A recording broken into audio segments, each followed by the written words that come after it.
En la práctica clínica de la medicina, como médicos, vamos a ver con mucha frecuencia enfermedades que van a afectar al hígado y a las vías biliares. En nuestra consulta vamos a ver con mucha frecuencia que van a venir pacientes, ¿no?, aquejados de problemas, sobre todo en la vesícula biliar.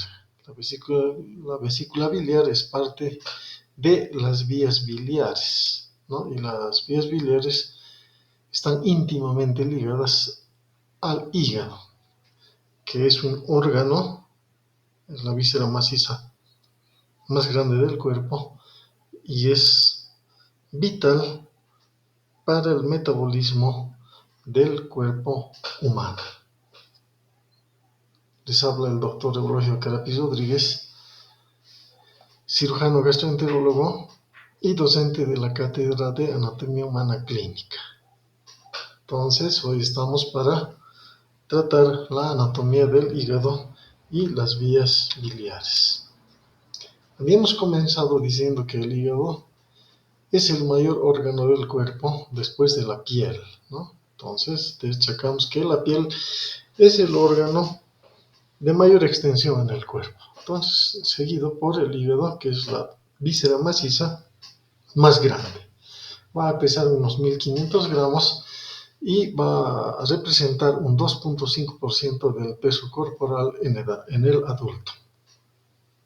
Al contrario, en el feto maduro, ¿no?, este órgano es más grande. Prácticamente en el feto maduro representa el doble del peso que habíamos dicho anteriormente, es decir, un 5% del peso corporal.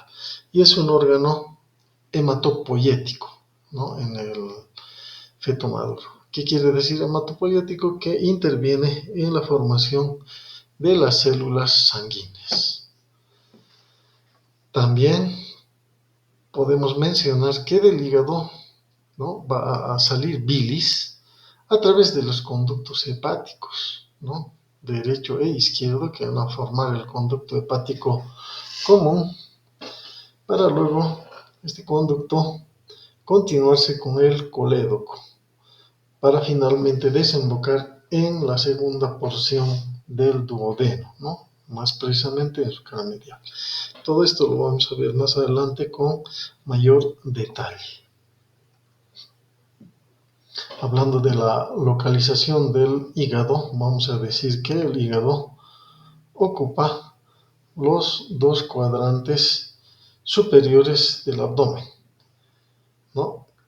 ¿Cómo se establecen estos cuadrantes? Los cuadrantes que dividen al abdomen se van a dividir por dos líneas imaginarias. Una línea transversal que va a pasar por el ombligo y una línea vertical que también pasa por el ombligo, ¿no?, intersectando a la primera línea.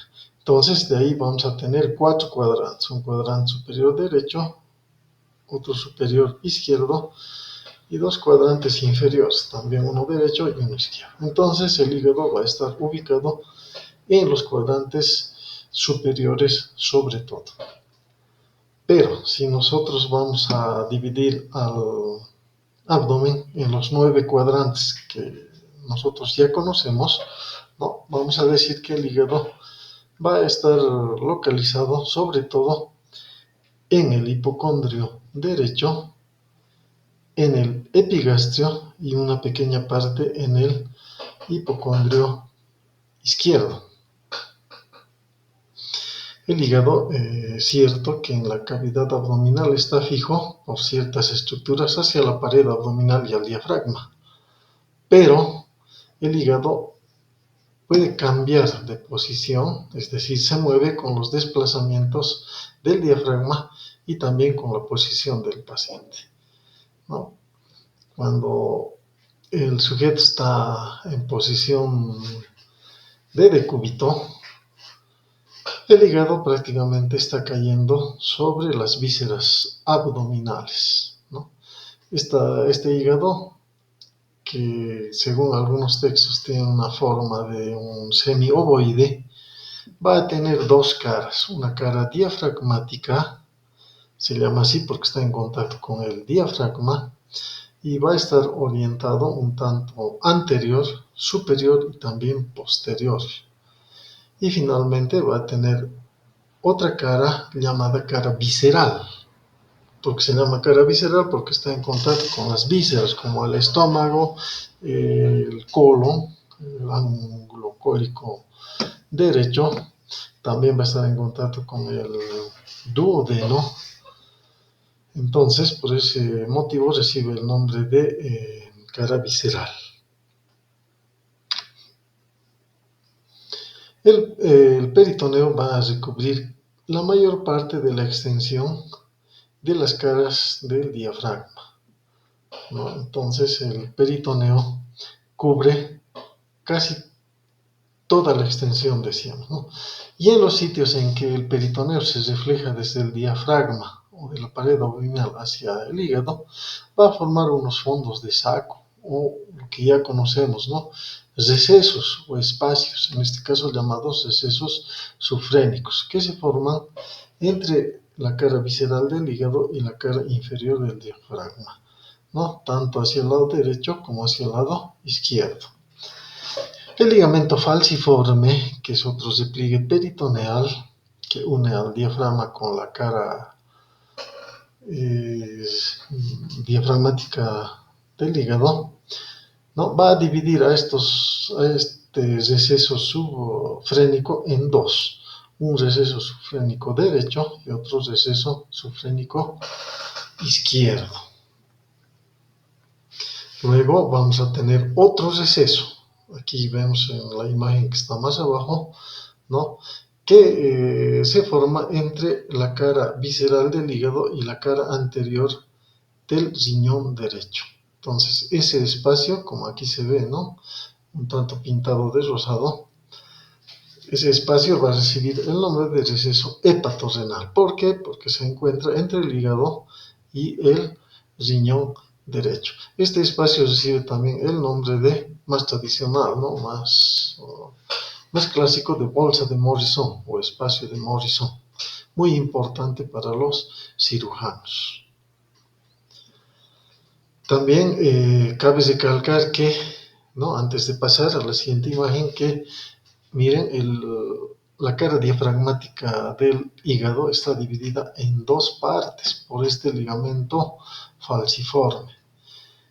Un segmento, vamos a decir, menor, llamado lóbulo izquierdo del hígado.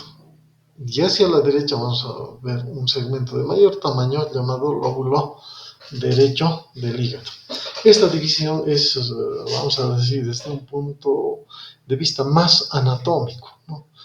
Que no es una división funcional, es decir, que divide el hígado en dos partes desiguales, que no tienen nada que ver con la función, como vamos a ver más adelante.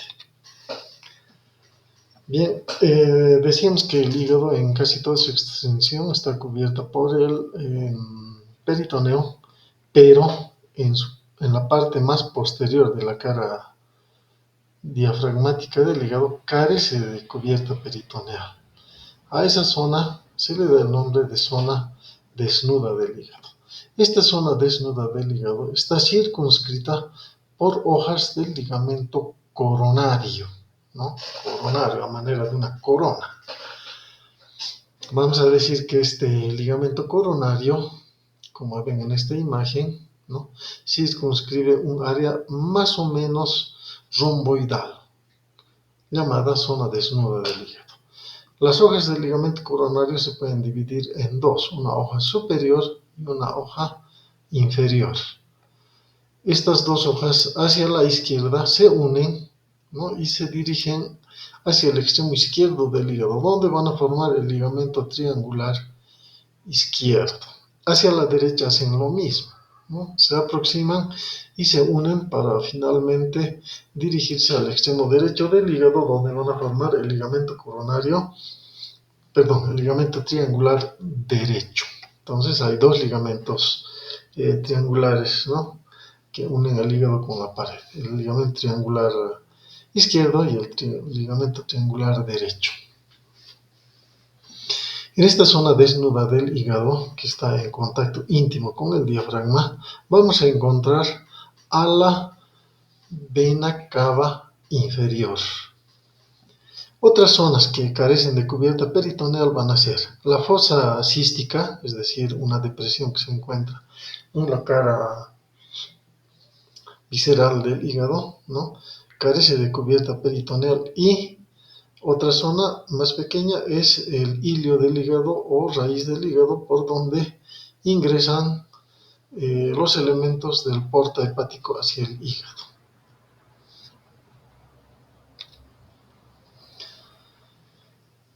Al ver la cara visceral del hígado, vamos a encontrar dos fisuras anteroposteriores.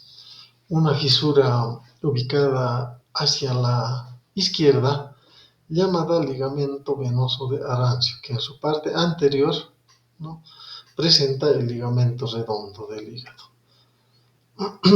Y hacia la derecha vamos a encontrar la fisura sagital derecha, que en su parte más anterior está formada por la fosa de la vesícula biliar y más posteriormente por el surco de la vena cava inferior. Ambas fisuras anteroposteriores van a estar unidas en su parte media por una fisura transversal llamada porta hepático o ilio del hígado. ¿Por qué? Porque por esta zona van a ingresar vasos hacia el hígado, como son la vena porta y la arteria hepática, ¿no?, o ramas de la arteria hepática, tanto derecha como izquierda, y salen por ahí, ¿no?, las raíces del conducto hepático, tanto derecho e izquierdo, que al unirse van a formar el conducto hepático común. Entonces, esta zona también carece de cubierta peritoneal. El hígado también está unido a la curvatura menor del estómago por el aumento menor y al duodeno por el ligamento hepático duodenal. Entonces, ¿no?, el hígado a nivel de su ilio está unido a esta curvatura menor por el aumento menor, o llamado también ligamento gastrohepático, que en su parte más anterior va a unir al cuello de la vesícula biliar con el segmento inicial de la primera porción del duodeno. Ese pequeño segmento de ese pliegue peritoneal recibe el nombre de ligamento hepático duodenal. Bien, esta cara visceral del hígado va a presentar o se va a relacionar con las vísceras a las cuales cubre. Entonces, ¿cuáles van a ser estas vísceras? Una de las primeras es la vesícula biliar, que está, vamos a decir, íntimamente unida a la fosa de la vesícula biliar. Luego, en una importante extensión de esta cara, ¿no?, este hígado va a estar en contacto con el estómago, al cual cubre completamente, y con el duodeno. Más hacia la derecha va a estar en contacto con el ángulo hepático del colon y con el riñón derecho un poco más posterior. Y hacia el extremo izquierdo está en contacto con el vaso.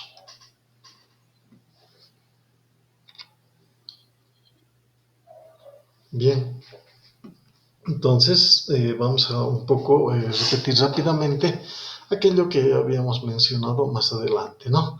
Vamos a decir que la cara visceral del hígado, desde el punto de vista anatómico, ¿no?, esta cara va a presentar dos lóbulos. Estos lóbulos van a estar separados por ligamento falciforme. Entonces vamos a tener un lóbulo izquierdo pequeño y un lóbulo derecho más extenso. Es una división desigual hecha en esta cara por el ligamento falciforme. En tanto que en la cara visceral decíamos que vamos a encontrar dos fisuras, ¿no? Una a la derecha, formada por la fosa de la vesícula biliar y la fisura de la vena cava inferior. Y otra fisura del ligamento venoso hacia la izquierda, unidas estas dos fisuras por la fisura transversal llamada hilio hepático o porte hepático. La cara visceral, visto desde ese punto de vista, va a presentar 4 lóbulos, ¿no? Vamos a ver que hacia la derecha de la vesícula biliar va a presentar una zona un tanto más extensa llamada lóbulo derecho. Y a la izquierda de la fisura venosa va a presentar otro lóbulo de menor extensión llamado lóbulo izquierdo. Y entre ambos lóbulos vamos a encontrar que hacia adelante y al lado de la vesícula biliar vamos a encontrar un lóbulo más o menos cuadrado, que por ese mismo motivo recibe el nombre de lóbulo cuadrado del hígado. Y detrás del hilio hepático o porte hepático vamos a encontrar otro pequeño lóbulo llamado lóbulo caudado, que quiere decir lóbulo con cola. ¿Por qué? Porque presenta una pequeña prolongación o un proceso papilar, ¿no?, alargado, por eso recibe el nombre de lóbulo caudado. Esta división que estamos viendo es sobre todo desde un punto de vista muy anatómico. No tiene utilidad desde el punto de vista quirúrgico ni clínico, ¿no? Es simplemente anatómico. Entonces vamos a ver que el hígado tiene otra división, ¿no?, la cual es más funcional y la cual divide, vamos a decir, de manera más equitativa y funcional al hígado en dos lóbulos, ¿no? Entonces esta división se va a realizar sobre todo, ¿no?, vamos a decir, por una línea imaginaria que la podemos trazar en la cara diafragmática del hígado, ¿no?, esta línea imaginaria que parte del lado izquierdo de la fisura de la vena cava y se dirige hasta la parte media de la fosa vesicular, ¿no? Esta línea imaginaria así trazada recibe el nombre de línea de Cantley, ¿no? Cantley describió esta línea en 1898. ¿No? Y esta línea, miren, tiene una utilidad mucho mayor porque divide al hígado en dos lóbulos, uno derecho y otro izquierdo, prácticamente iguales, ¿no?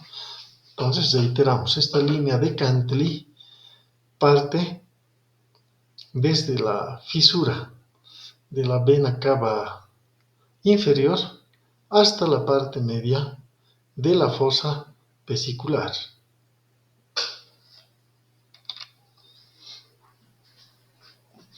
Ahora bien, la cosa, ¿no?, de esta división se complica un tanto más porque vamos a ver que esta división que decíamos, ¿no?, que se produce por la línea de Cantley en dos lóbulos, uno derecho y otro izquierdo, a su vez va a tener una subdivisión, ¿no?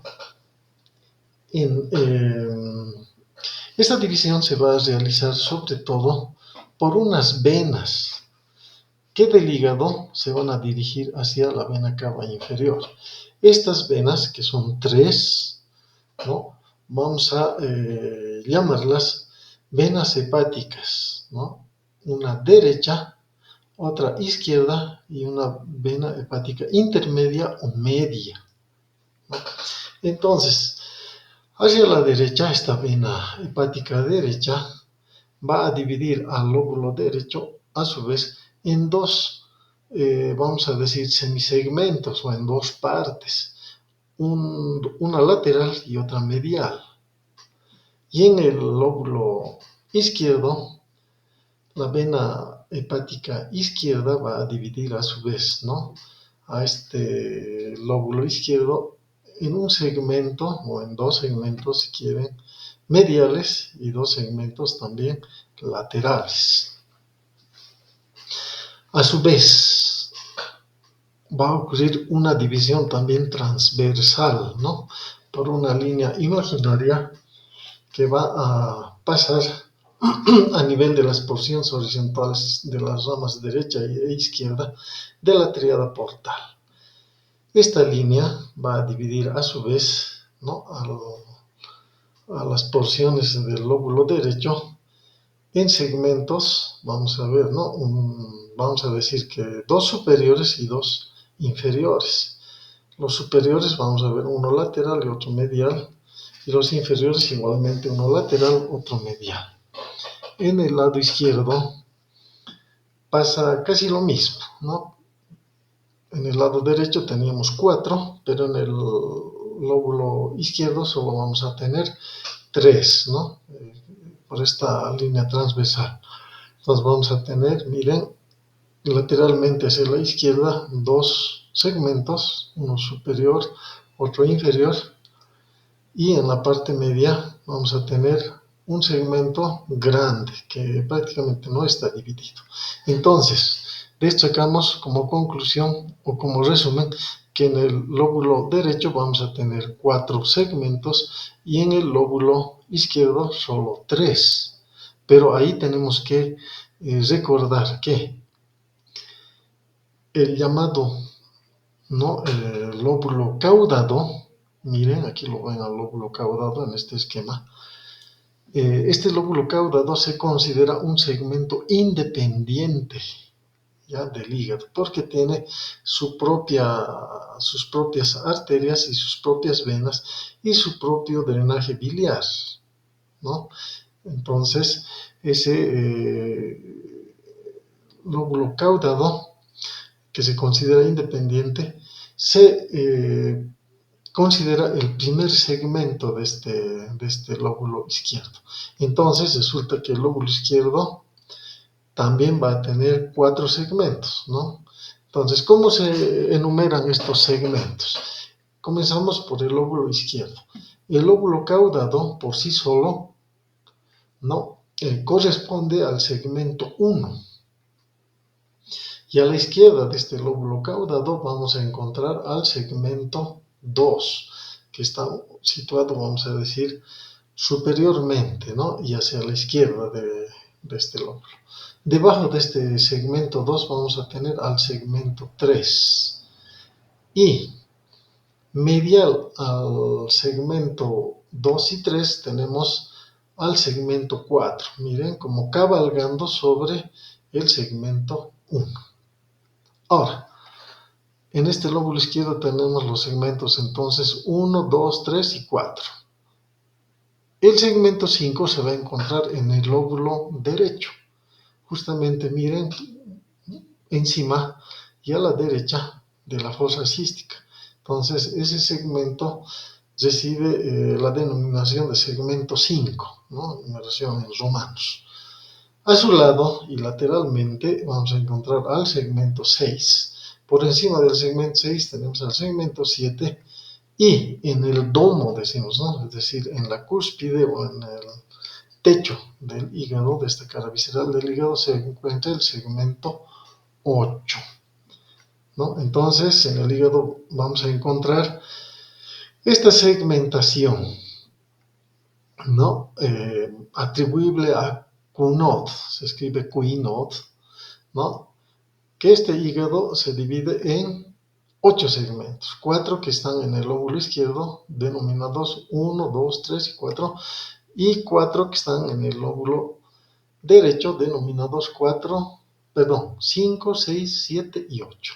Total, 8 segmentos. Esa división en 8 segmentos, como han visto, es una división más funcional, ¿no? Es una división mucho más práctica. con propósitos de realizar procedimientos quirúrgicos sobre el hígado. Entonces, podemos identificar segmentos, ¿no? Miren, con sus vasos y su drenaje biliar, de tal modo que nos permite, ¿no?, realizar procedimientos quirúrgicos precisos, ¿no? De tal modo que podemos llegar a extirpar un segmento, ¿no?, una segmentectomía, ¿no?, conociendo ya con más precisión esta anatomía del hígado. Y aquí, en estos esquemas, ¿no?, también mostramos lo mismo, ¿no? Por ejemplo, en este esquema que estoy señalando, vamos a tener la cara visceral del hígado con los segmentos que habíamos mencionado, ¿no? Tenemos el lóbulo izquierdo con los segmentos 2, 3 y 4. No se ve el segmento 1 porque está debajo del segmento 4. En el lóbulo derecho vamos a tener los segmentos 5, 6, 7 y 8. Bueno, y así, ¿no? Viendo de todas las proyecciones, podemos ver a todos los segmentos del hígado.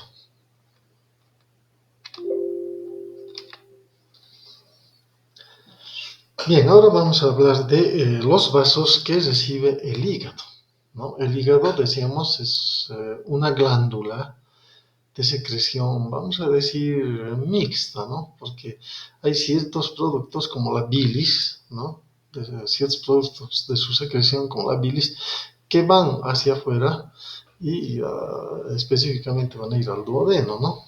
Su secreción, la bilis va al duodeno. Y otros productos que son vertidos también a la sangre. Y como tal, este órgano o esta víscera maciza también tiene una rica irrigación, muy importante, ¿no? Entonces, la sangre que va a irrigar al hígado va a proceder de dos fuentes, básicamente. Una fuente venosa dominante, es decir, una fuente venosa más gruesa, más voluminosa, llamada vena porta. Y otro vaso menor, ¿no?, llamado arteria hepática, que es un vaso arterial, como dice su nombre, ¿no? Entonces, yo a todos los estudiantes siempre les recomiendo, ¿no? Tenemos que hacer la distinción. Una cosa es hablar de una vena y otra muy distinta hablar de una arteria. Entonces, el hígado va a recibir dos vasos importantes. Una más voluminosa, llamada vena porta, que es venosa, y una arteria llamada arteria hepática. Se dice que la vena porta va a llevar el 75 a 80% de la sangre que llega al hígado. Y esta sangre portal, o esta sangre que llega por la vena porta, va a tener cerca de un 40% más de oxígeno que la sangre venosa común del resto del circuito venoso, ¿no? Y entonces esta sangre va a irrigar al parénquima hepático, es decir, a los hepatocitos. En tanto que la sangre arterial que llega por la arteria hepática solo representa el 20 al 25% de la sangre que recibe el hígado. Y esa sangre arterial va a irrigar específicamente estructuras extraparenquimatosas y en particular, dice nuestro libro, a los conductos biliares intrahepáticos. Entonces, espero que eso haya quedado claro, ¿no?, de esa distribución de la circulación tanto venosa como arterial del hígado.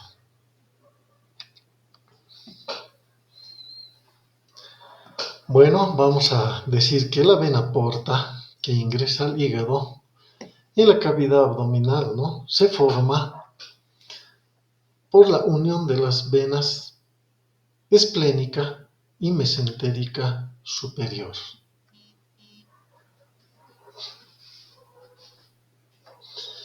Entonces, ese es el origen de la vena porta. Y esta vena porta llega al ilio hepático y allá se va a dividir en dos ramas, ¿no? Una para el lóbulo derecho del hígado y otro para el lóbulo izquierdo.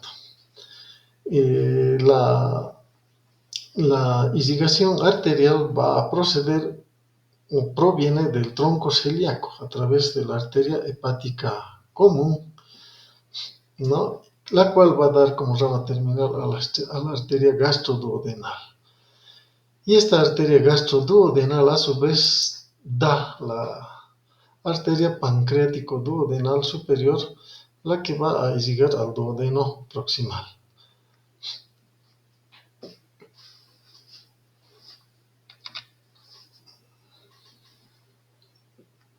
Bien, un poco, bueno, vamos a reiterar un tanto aquello que hemos mencionado anteriormente y que es importante, ¿no?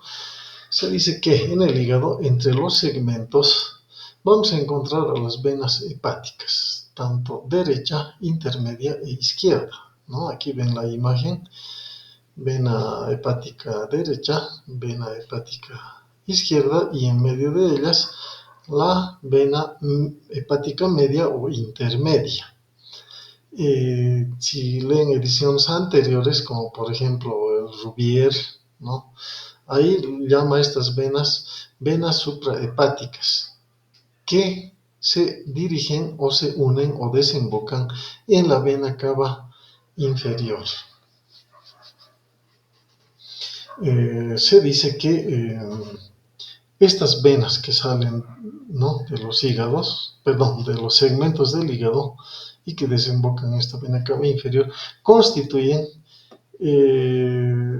un medio de fijación, ¿no?, del hígado, es decir, que estos vasos mantienen al hígado en su posición. Eso es cierto, ¿no? Esta unión de estas venas hepáticas con la vena cava inferior impide que nosotros podamos movilizar todo el hígado, ¿no? Entonces hay segmentos del hígado que son muy difíciles de acceder. Pero, aparte de estas venas, también hay otros medios de fijación que también son importantes, ¿no? Por ejemplo, los ligamentos triangulares o el ligamento falciforme, ¿no? Porque cuando nosotros queremos realizar un procedimiento quirúrgico y necesitamos movilizar el hígado, a veces tenemos que cortar el ligamento triangular, tanto izquierdo, a veces el derecho, y también el ligamento falciforme, y en ocasiones también el ligamento redondo, que tienen entonces su importancia como medios de fijación también del hígado. Bien, entonces el hígado también va a tener un drenaje linfático y también recibe inervación. Entonces, el hígado se dice que es un importante órgano productor de linfa. Y se dice que entre la cuarta parte y la mitad de la linfa que recibe el conducto torácico procede del hígado. Los linfáticos del hígado van a ir vamos a decir, resumiendo, ¿no? Vamos a decir que van a drenarse por dos lugares. Uno hacia el tronco celíaco, ¿no? Y otros que van a ser posteriores van a ir hacia la vena cava inferior.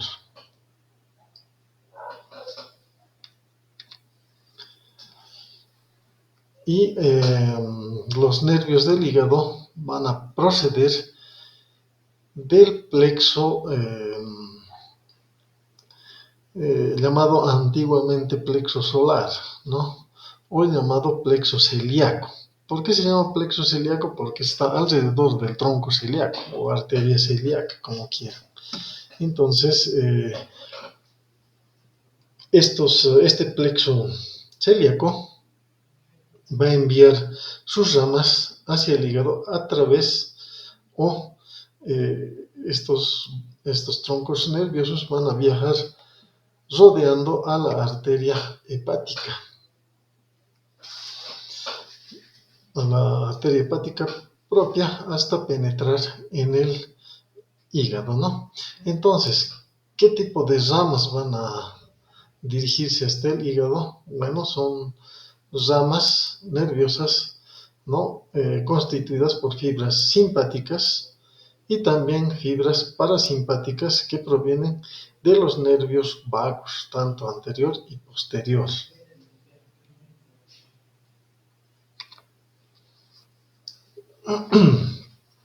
Muy bien, hasta aquí hemos visto la conformación macroscópica del hígado. Y vamos a dar también ahora una breve descripción, ¿no?, de lo que tradicionalmente se conoce como lobulillo hepático, que es una visión ya más microscópica del hígado. Entonces, vamos a decir que los conductos biliares transportan bilis desde el hígado al duodeno, ¿no? Eso ya lo habíamos dicho anteriormente. Y vamos a decir que el hígado, ¿no?, produce bilis continuamente. El libro dice que produce entre 0,5 y 1 litro por día, pero en la práctica y muchos textos también, ¿no?, dicen que produce un volumen mayor, que puede ser entre 800 mililitros a 1200 mililitros de bilis en 24 horas. A su vez, la bilis que sale del hígado, cierta cantidad pasa directamente al duodeno, pero una parte se almacena y concentra en la vesícula biliar. Y esta bilis se libera hacia el duodeno, ¿no?, con una finalidad. La bilis permite la digestión de las grasas.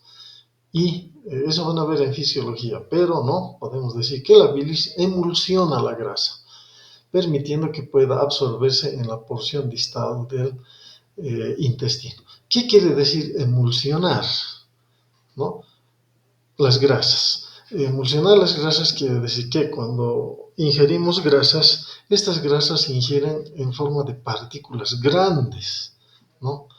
Pero cuando estas grasas entran en contacto con la bilis hace que estas partículas de grasa se vayan dividiendo, ¿no? Se vayan dividiendo en partículas más pequeñas, ¿no? Entonces se emulsiona la grasa y eso permite su absorción, ¿no?, en el intestino.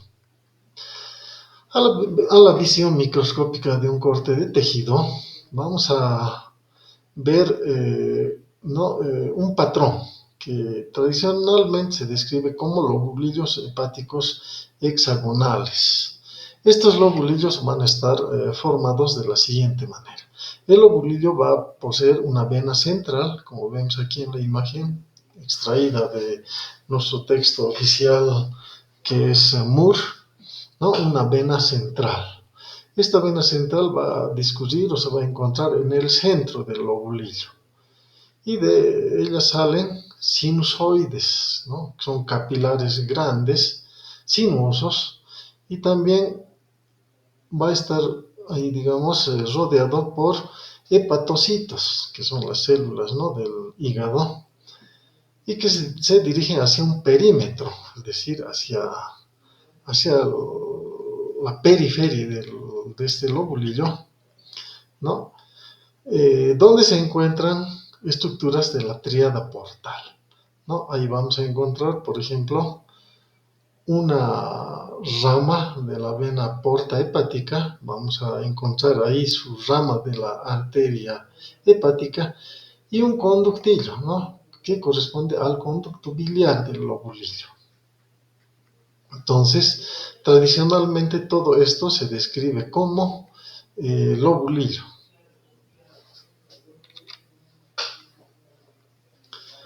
Bueno, decíamos que los hepatocitos, miren, secretan bilis hacia los conductillos biliares, los cuales, ¿no?, se encuentran en el margen, en la periferia del lobulillo.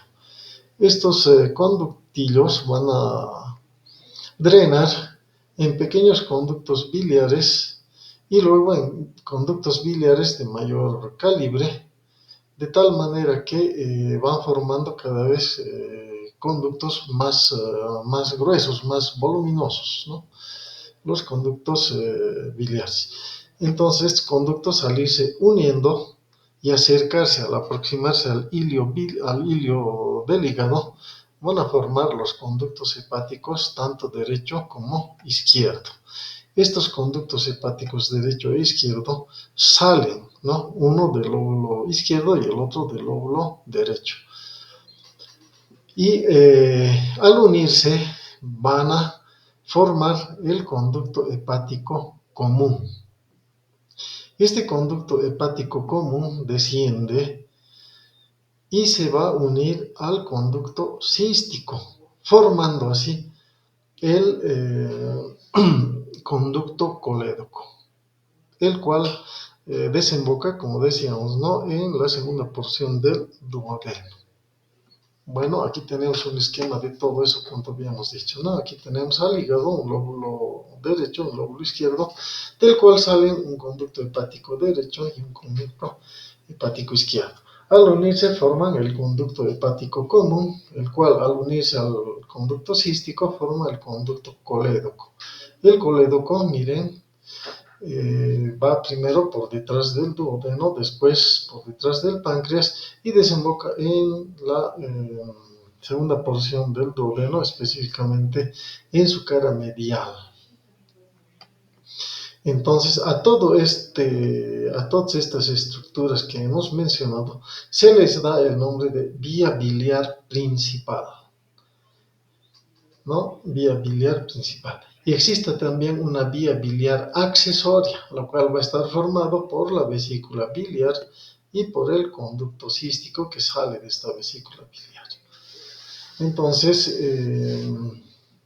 tradicionalmente se dice que este conducto colédoco, ¿no?, el conducto colédoco que resulta de la unión del hepático común con el cístico, tiene 4 porciones, ¿no? Una porción que está situada por encima del duodeno, que se llama porción supraduodenal. Una porción que pasa por detrás del duodeno y que recibe el nombre de porción retroduodenal. Y una porción, ¿no?, que es más inferior y que pasa por detrás del páncreas y al final lo atraviesa. Entonces se llamará porción retropancreática. Finalmente, al introducirse o al atravesar la pared del duodeno, esta porción va a recibir el nombre de porción intramural, ¿no?, del colédoco. Entonces, como hemos mencionado, tiene 4 porciones. Miren, en la imagen vemos que desemboca en la cara medial de la segunda porción del duodeno. Y específicamente, ¿dónde desemboca? Va a desembocar en la ampolla de Vater, que es una estructura conocida con ese nombre, ¿no?, clásicamente. Y esta estructura, ¿no?, la ampolla de Vater, va a recibir a 2 conductos. Por un lado, al que acabamos de mencionar, al colédoco, y por otro lado recibe al conducto pancreático principal, ¿no? Y ambos al final se unen y desembocan en esta papila duodenal mayor.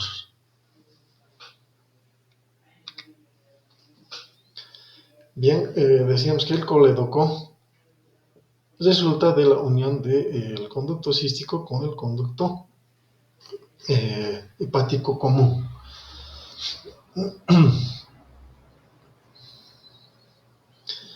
Bien, esta vía biliar principal, ¿no?, que hasta aquí hemos descrito, recibe irrigación, ¿no? Estas arterias que van a irrigar a estas estructuras proceden de, primero, la arteria cística, que va a irrigar la porción proximal del conducto y que se desprende de la rama derecha de la arteria hepática propia, ¿no?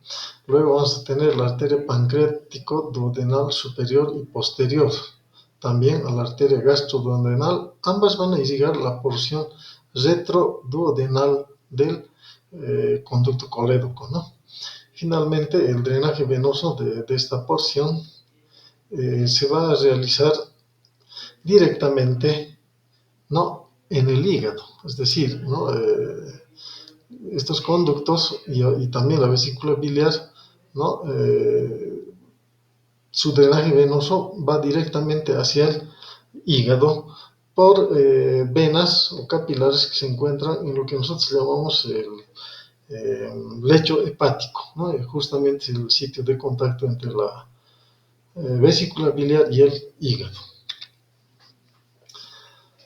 Bueno, vamos a volver a mencionar que la vesícula biliar y el conducto cístico son llamados tradicionalmente como vía biliar accesoria. ¿Por qué se llama accesoria? Porque es parte de las vías biliares que nosotros no podemos extirpar. Los cirujanos pueden extirpar la vesícula biliar y parte del conducto cístico. Lo que no se puede extirpar no es la vía biliar principal formada por los conductos hepáticos, hepático común y colédoco. Eso no se debe extirpar, salvo en casos extremos de mucha, digamos, de un tumor que ha invadido estas estructuras, pero normalmente no debería hacerse. Entonces vamos a decir que la vesícula biliar, ¿no? Que es un reservorio de bilis, como ya hemos mencionado antes, tiene forma de pera, como ven aquí en la ilustración, y va a medir de 7 a 10 centímetros de longitud. Ese tamaño puede variar, ¿no? Porque a veces lo encontramos nosotros de 4 centímetros o a veces también vesículas bastante pequeñas, ¿no? 3 centímetros. Pero normalmente dice 7 a 10 centímetros de longitud. Su anchura puede ser de 2, 3 hasta 4 centímetros. Y se encuentra en la fosa de la vesícula biliar, que se encuentra a su vez en la cara visceral del hígado. La vesícula biliar, a su vez, se va a continuar.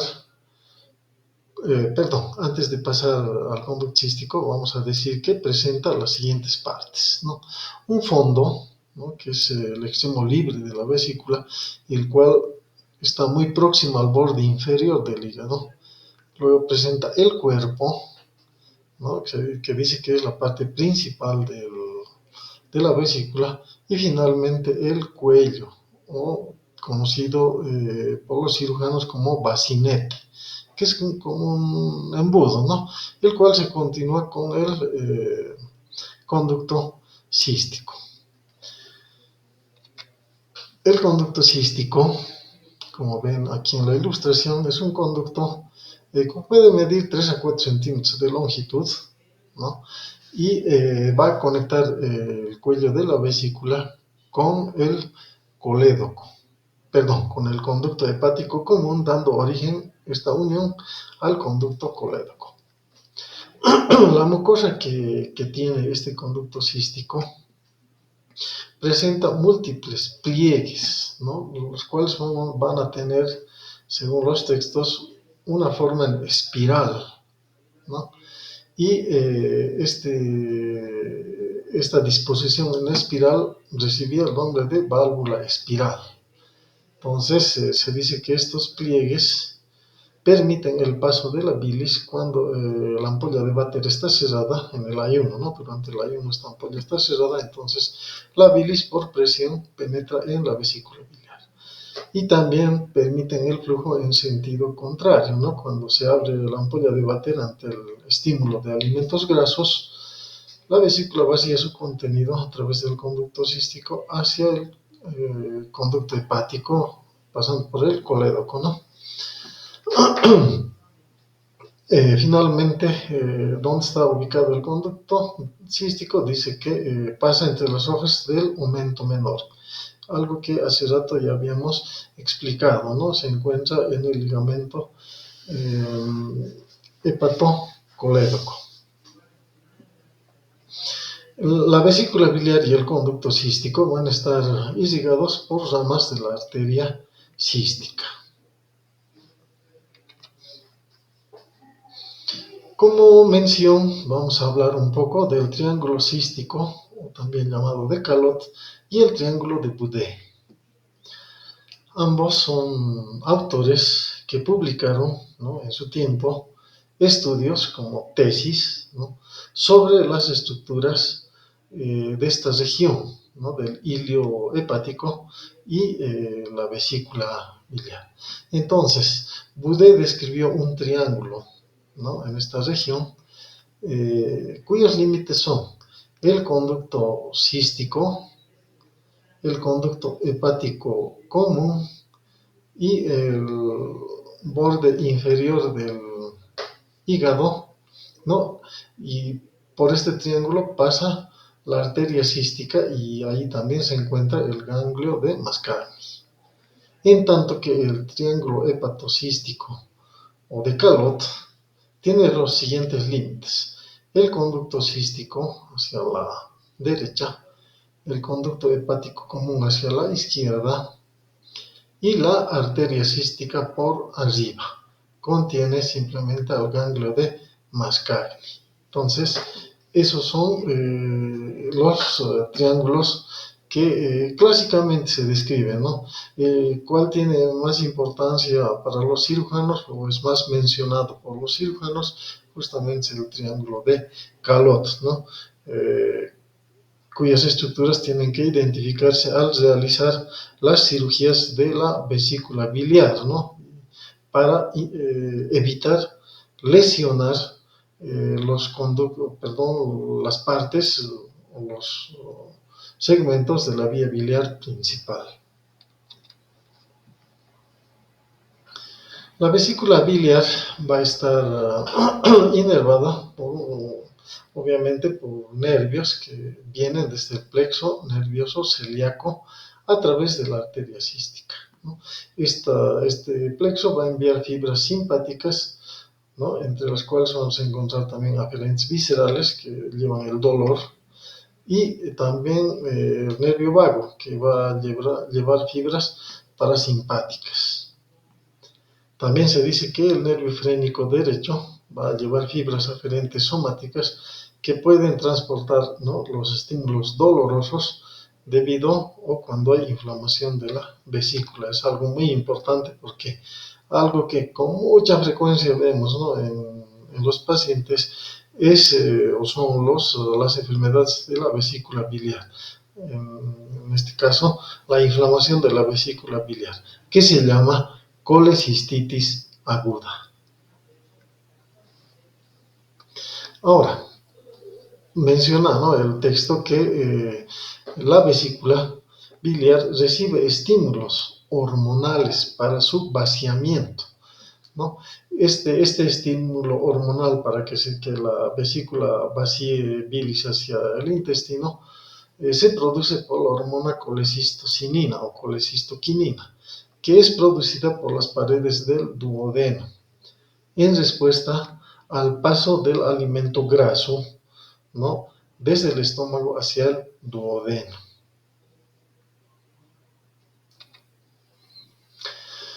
Bueno, finalmente resumimos también los vasos que ingresan hacia el hígado, ¿no? Por ejemplo, de dónde procede la vena porta hepática.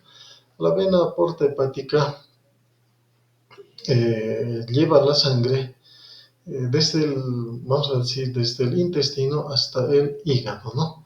Se va a formar por delante de la vena cava inferior y detrás del cuello del páncreas por la unión de la vena mesentérica superior y la vena esplénica. A la vena esplénica se une la vena mesentérica inferior. A veces la vena mesentérica inferior se une justo al ángulo formado entre la vena mesentérica superior y la esplénica, ¿no?